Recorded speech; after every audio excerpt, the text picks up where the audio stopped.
Friends, आज हम topic discuss कर रहे हैं क्लास 12 से। और जो क्वेश्चन लिया है वो हमने इंटीग्रेशन चैप्टर से लिया है। एक बहुत ही क्लासिक और बेहतरीन क्वेश्चन है 6 मार्क्स का। ये बोर्ड एग्जाम में काफी बार आया हुआ है और आपको एग्जाम्पलर की बुक्स में भी मिल जाएगा। तो थोड़ा ध्यान से देखते हैं इसका कंसेप्ट। सबसे पहले ये मॉड फंक्शन वाला इंटीग्रेशन है। मॉड के बारे में थोड़ा जानना जरूरी है। जिनको मॉड की अच्छी नॉलेज है उनको तो बहुत अच्छे से क्लियर हो जाएगा, और जिनको मॉड की नॉलेज नहीं है उनको मैं इस क्वेश्चन के थ्रू उसको भी क्लियर कर दूंगा। ठीक है, तो क्वेश्चन स्टार्ट करते हैं। सबसे कह रहे हैं पहले कि -1 से 2 की लिमिट के बीच में mod x plus 1, mod x और मॉड x माइनस 1 का इंटीग्रेशन करना है। अब मॉड फंक्शन को डायरेक्टली सॉल्व नहीं किया जा सकता। मॉड फंक्शन को सॉल्व करने के लिए पहले इनका मॉड हटाना जरूरी है। सिंपल फंक्शन में इसको लेके आएंगे तब इंटीग्रेट करेंगे। लेकिन मॉड को सॉल्व करने का लॉजिक क्या है वो देखो। एक बेसिक कंसेप्ट बताता हूं। अगर कोई टर्म है मॉड x, तो याद रखना इससे हमेशा दो आंसर निकलेंगे आपके। वो क्या? या तो ये x पूरा हमेशा पॉजिटिव होगा या तो ये x हमेशा पूरा नेगेटिव होगा। सोच के देखिए कि वैल्यू पॉजिटिव है, ठीक है, तो ये भी गारंटी है कि ये जो x है हमेशा 0 के बराबर और 0 से बड़ा ही होगा। पक्की बात है, तभी पॉजिटिव कहलाएगा ना। लेकिन अगर वो वैल्यू नेगेटिव है तो गारंटीड है कि जो वैल्यू है वो हमेशा x की 0 से छोटी होगी। भाई ये तो लॉजिक कंफर्म है कि अगर कोई पॉजिटिव वैल्यू देगा तो वैल्यू या तो 0 हो सकती है या 0 से बड़ी हो सकती है। लेकिन अगर नेगेटिव वैल्यू है तो पक्की बात वो 0 से छोटी ही होगी। ये कंसेप्ट जानना आपका बहुत जरूरी है। इसी कंसेप्ट को यूज करते हुए तीनों मॉड वाले टर्म्स खोलेंगे और सॉल्व करेंगे। सबसे पहले क्या करना है, एक नंबर लाइन ड्रॉ करें। देखो ध्यान से बता रहा हूं, इस चीज को बहुत प्रॉपरली समझना। अगर एक क्वेश्चन का कंसेप्ट आपको समझ में आ गया तो समझ जाइए मॉड से कभी आपको परेशानी होगी ही नहीं। जो लिमिट दी हुई है -1 से 2, इन्हें सबसे पहले यहां प्लॉट कर दें, -1 और 2। अब आपको और लिमिट्स भी मिलने वाली है। वो मिलेंगी कैसे? जितने भी मॉड वाले आपको टर्म्स दिए हुए हैं उन्हें 0 के बराबर रखिए और वहां से x की वैल्यू निकाल लीजिए, जिसे इस नंबर लाइन पर हम प्लॉट करेंगे। तो चलो पहली वैल्यू रखते हैं, x plus 1 is equal to 0। तो यहां से एक x की वैल्यू आ गई -1। -1 को प्लॉट करने का जरूरत नहीं है, ऑलरेडी जो लोअर लिमिट है वो -1 ही है। चलिए दूसरी वैल्यू x की रखिए 0 के बराबर। तो यहां से डायरेक्टली क्या आ गया, x इज इक्वल टू 0। ठीक है, अभी उसको प्लॉट करता हूं। एक और रख लेते हैं, x minus 1 is equal to 0। यहां से क्या आ गया, x की वैल्यू पॉजिटिव 1। तो पक्की बात है -1 के बाद 0 आएगा, 0 के बाद 1 आएगा और फिर 2 आएगा। एक चीज तो पता चल गई कि हमारे पास ये जो -1 से 2 है ये कितने इंटरवल्स में डिवाइड होगा। देखो पहला इंटरवल -1 से 0 के लिए, दूसरा इंटरवल 0 से 1 के लिए और तीसरा इंटरवल 1 से 2 के लिए। और तीनों इंटरवल में हमारे तीनों मॉड वाले टर्म्स कैसा बिहेव करेंगे, बस वही हमें चेक करना है और वही हमारा आंसर भी होगा। देखो किस तरह से। सबसे पहले आपने बोला कि भाई मैंने जो इंटरवल लिया, ध्यान से देखिएगा, मैंने जो इंटरवल लिया वो लिया -1 से 0। और ये ब्रैकेट का भी ध्यान रखना है, ये ब्रैकेट हमेशा ओपन होने चाहिए। ओपन ब्रैकेट का मतलब ये है कि इन बाउंड्री वैल्यूज को आप यूज नहीं कर सकते। ठीक है, तो सबसे पहला आपने क्या लिया, x प्लस 1। तो आपको ये चेक करना है कि इंटरवल -1 से 0 पर ये पहला जो मॉड वाला टर्म है, अब मॉड लिखने का जरूरत नहीं है क्योंकि आप इसका मॉड खोल रहे हो।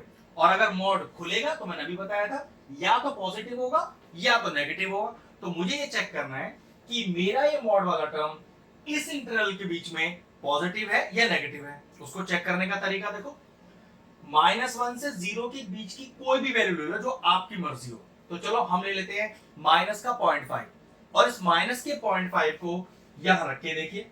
तो माइनस का 0.5 और +1, तो पक्की बात है एक पॉजिटिव वैल्यू ही आएगी। क्लियर हो गया? इसी इंटरवल के बीच में दूसरा टर्म भी रख के देखना है। रखा तो माइनस का 0.5 है ना, रखो माइनस का 0.5, तो पक्की बात है ये वैल्यू नेगेटिव ही आएगी। चलिए तीसरा इंटरवल रखिए, x माइनस 1, रखा तो वही वैल्यू है जो आपने ऊपर रखी थी। तो यहां से 0.5 माइनस का रखिए, माइनस का 0.5, तो माइनस का 0.5 माइनस का 1, वैल्यू फिर से नेगेटिव आएगी। ये है लॉजिक। पहले इंटरवल में मैंने चेक किया कि मेरे तीनों वैल्यूज पॉजिटिव, नेगेटिव और नेगेटिव की फॉर्म में आ रही हैं। चलिए अब दूसरा इंटरवल लेते हैं। दूसरा इंटरवल क्या है हमारे पास 0 to 1, लेकिन बात वही है, ध्यान इसी बात पर रखना है अपने को कि हमें हमेशा ओपन ब्रैकेट रखना है और इन इंटरवल्स के बीच की दूरी लेनी है। तो ये आपके टर्म तो सेम रहने वाले, तो इस तरह से कॉलम सा बना लेते हैं कि 0 से 1, मतलब 0 से 1 के बीच में आपका टर्म यही है, पॉजिटिव है या नेगेटिव, फिर इसके लिए तो 0 से 1 कोई बीच का टर्म लीजिए, तो 0 से 1 के बीच में 0.5 ले लेते हैं, आसान है, रखिए 0.5, तो 0.5 प्लस 1 इज पॉजिटिव, ये कंफर्म हो गया, ये पॉजिटिव आएगा, रखिए 0.5 तो पॉजिटिव ही है, ये लीजिए पॉजिटिव आएगा, रखिए 0.5 तो 0.5 माइनस 1 आई थिंक नेगेटिव आएगा। क्लियर हो गया? चलिए अब तीसरा इंटरवल भी लेते हैं। तीसरा इंटरवल क्या है अपने पास -1 से 2, इसके बीच की वैल्यू रखनी है, अभी बताया था, तो 1 से 2 के बीच का वैल्यू 1.5, चलिए रखिए 1.5 प्लस 1 मेरे ख्याल से पॉजिटिव आएगा, 1.5 ये तो पॉजिटिव आना ही आना है, 1.5 माइनस का 1 पक्की बात है, ये भी पॉजिटिव आएगा। ये टेबल अगर आपको समझ में आ गया तो फिर कभी भी मॉड वाले क्वेश्चन सॉल्व करने में आपको दिक्कत आएगी ही नहीं। हमने क्या किया मैं एक बार फिर से बता देता हूं। ये जो दो आपको लिमिट्स दी हैं, सबसे पहले इन्हें प्लॉट कर लिया, अपने 3 टर्म्स, हो सकता है 2 टर्म ही होते हैं, हो सकता है 4 टर्म्स होते हैं, फर्क नहीं पड़ता, तरीका वही रहेगा। हर इंटरवल के बीच में तीनों टर्म को पॉजिटिव या नेगेटिव होता आपको देखना है। अब आपका ये टेबल पूरा तैयार है कि कौन से इंटरवल के बीच में कौन सा टर्म पॉजिटिव है और कौन सा टर्म नेगेटिव है। अब इसे हम रखेंगे कैसे वो देखो जरा, तो देखिए i इज इक्वल टू, अब पहला इंटरवल क्या लेंगे, पहला लेंगे -1 से 0, -1 से 0, -1 से 0 में तीनों इंटरवल्स को रखना है, लेकिन अब साइन वो लगाना है जो हमने निकाला है, क्योंकि हमने मॉड तो हटा दिया, तो मॉड हटाने पे कौन सा टर्म पॉजिटिव कौन सा टर्म नेगेटिव वो हम बता चुके हैं। तो देखो ये तीनों टर्म की बात चल रही है ना, जिनको हमने लिख लिया है, तो पहला पॉजिटिव है तो लो जी इसको पॉजिटिव रख दीजिए, दूसरा नेगेटिव है, लीजिए इसको नेगेटिव रख दीजिए, तीसरा फिर नेगेटिव है तो नेगेटिव लगाकर x-1 और ब्रैकेट बंद और dx प्लस इंटीग्रेशन ऑफ, अगला क्या है 0 से 1, तो 0 से 1, तीनों के साइन तो पहले ही पता है, पॉजिटिव पॉजिटिव नेगेटिव, तो पहला पॉजिटिव ये लीजिए, दूसरा भी पॉजिटिव ये लीजिए, लेकिन तीसरा नेगेटिव, तो नेगेटिव और ब्रैकेट लगा के हमने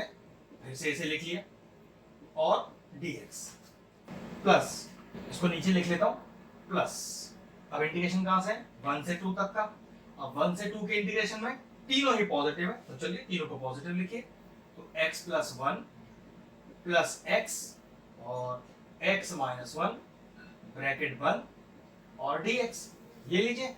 हमारा जो मेन काम था कि आपको अपने मॉड फंक्शंस खोल के उन्हें सिंपल फंक्शंस पे लेके आना है, पॉजिटिव या नेगेटिव की फॉर्म में, वो हमने कर लिया। अब सिंपल इंटीग्रेशन जैसा आपने सीखा हुआ है बिल्कुल वैसा ही करेंगे, तो i is equal to integration of, जरा देखिए कितना आएगा, -1 से 0, तो x प्लस 1 माइनस का x, अब यहाँ क्योंकि ब्रैकेट के बाहर माइनस है तो साइन चेंज कर लीजिए, -x प्लस 1 और dx, नेक्स्ट 0 से 1, 0 से 1 चलिए चेक करिए, पॉजिटिव पॉजिटिव नेगेटिव, तो x plus 1 plus x minus x plus 1 minus x plus 1 और dx, तो यहाँ एक प्लस लगा लीजिए, ठीक है, और प्लस 1 से 2, 1 से 2 खोलिए, तीनों ही प्लस है तो इस बार तो कोई दिक्कत ही नहीं है, तो x plus 1 plus x minus 1 और dx, ये लीजिए। अब ये सॉल्व कर लेते हैं, i is equal to integration of -1 to 0, तो -x से +x चला गया, कितना बचा, ये बचा 2 माइनस x dx, नेक्स्ट है 0 से 1, 0 से 1 कुछ कैंसिल हो रहा है, बिल्कुल हो रहा है, तो ये हो गया x प्लस 2 बचा, तो x प्लस 2 और dx, फिर नेक्स्ट है 1 से 2, ये कितना बचा, 1 से 1 चला गया और x प्लस x 3x और dx, तो i इज इक्वल टू, सबको सेपरेटली लिख लो पहले, 2 बाहर, इंटीग्रेशन -1 टू 0 1 dx माइनस का -1 टू 0 x dx यहाँ पर, plus integration of 0 to 1 x dx plus 2 बाहर, 0 to 1 1 dx प्लस 3 बाहर, integration of 1 to 2 x dx। ठीक है, अब इंटीग्रेशन करते हैं। अगला स्टेप देखिए, तो I इज इक्वल टू 2 बाहर 1 का इंटीग्रेशन x और लिमिट -1 से 0 माइनस x का इंटीग्रेशन एक्स स्क्वायर अपॉन 2 और लिमिट -1 से 0 प्लस x का इंटीग्रेशन फिर से एक्स स्क्वायर अपॉन 2 और लिमिट 0 से 1, फिर प्लस का 2 1 का इंटीग्रेशन x लिमिट 0 से 1, 3 बाहर है, x का इंटीग्रेशन एक्स स्क्वायर अपॉन 2 और लिमिट 1 से 2। अब आगे सॉल्व करते हैं। तो I इज इक्वल टू 2 बाहर, अब लिमिट रखा कैसे जाता है, पहले अपर लिमिट माइनस फिर x में डाला जाता है लोअर लिमिट, फिर माइनस का 1/2 उसे बाहर कर लीजिए, पहले अपर लिमिट डालिए तो 0 का स्क्वायर माइनस फिर लोअर लिमिट डालिए -1 का स्क्वायर, फिर प्लस फिर 1/2 बाहर, फिर अपर लिमिट डालिए तो 1 का स्क्वायर माइनस लोअर लिमिट डालिए 0 का स्क्वायर प्लस का 2, फिर अपर लिमिट डालिए 1 माइनस फिर लोअर लिमिट डालिए, फिर प्लस का 3/2, फिर अपर लिमिट डालिए तो 2 का स्क्वायर माइनस ऑफ फिर लोअर लिमिट डालिए 1 का स्क्वायर। ठीक है, फिर अगला स्टेप देखते हैं। तो I इज इक्वल टू 2, ये हो गया प्लस का 1 माइनस का हाफ, ये हो गया माइनस और फिर ये हो गया 1 तो माइनस का 1, फिर प्लस का हाफ, फिर ब्रैकेट ये हो गया 1, फिर प्लस का 2, फिर ये ब्रैकेट के अंदर 1 प्लस 3/2 और ब्रैकेट के अंदर हो गया 4 - 1। नेक्स्ट स्टेप देखिए, I इज इक्वल टू ये हो गया 2, ये हो गया प्लस का 1/2, ये हो गया प्लस का 1/2, ये हो गया प्लस का 2 और वो देखो कितना हो गया 3/2 और 4 - 1 इज 3। अगला स्टेप देखो, तो I is equal to half plus half is 1, 1 + 2 + 2 is 5 plus ये कितना हो गया 9/2, ये एलसीएम लेके सॉल्व कर लीजिए तो कितना आ गया 5 to the 10 + 9 इज 19 और 2। तो ये लीजिए जो इंटीग्रेशन हमारा था उसका जो फाइनल आंसर आया वो है 19/2। ऐसे क्वेश्चनों की शानदार प्रैक्टिस कीजिएगा और इस तरह के आप मॉड वाले क्वेश्चन कर सकते हो सकता है अच्छी प्रैक्टिस करने से आपको और बेहतर समझ में आ जाए। और इस तरह के और इंटरेस्टिंग वीडियोस देखना चाहते हैं तो हमारे चैनल की प्लेलिस्ट में जाएं। क्लास 12 के हर चैप्टर के तकरीबन सारे इंपॉर्टेंट क्वेश्चंस के वीडियोस बने हुए हैं, आप जाके भी उन्हें चेक कर सकते हैं। ये क्वेश्चन फिनिश हुआ, वीडियो फिनिश करते हैं।